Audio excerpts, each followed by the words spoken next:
ng ganitong video, panoorin lang po ito. Go to CapCut, click the edit, click the new project,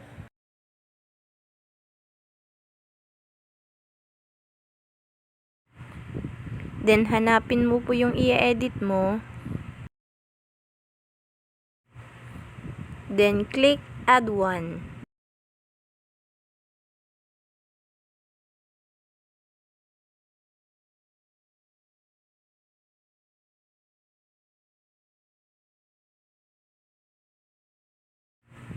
Then tanggalin mo po yung CapCut sa dulo dahil di na po yan kailangan.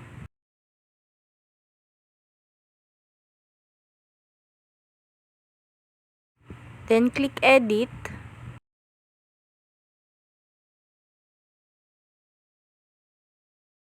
Hanapin po natin yung reverse.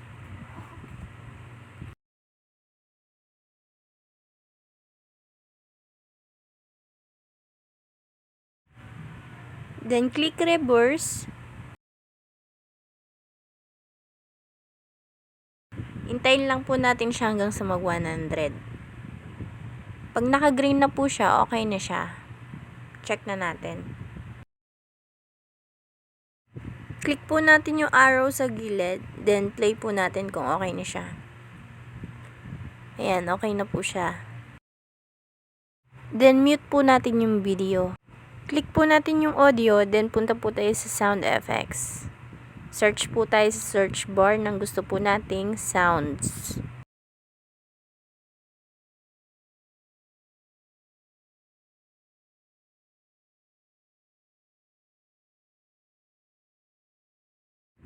Click search.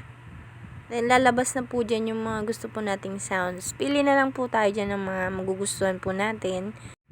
Then click add po.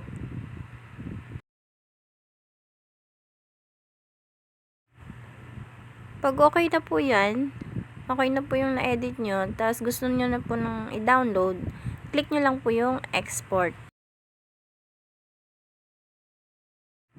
Hintayin na lang po natin siya hanggang sa mag 100.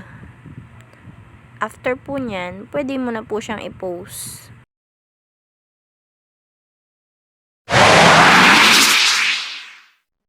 Thank you for watching po.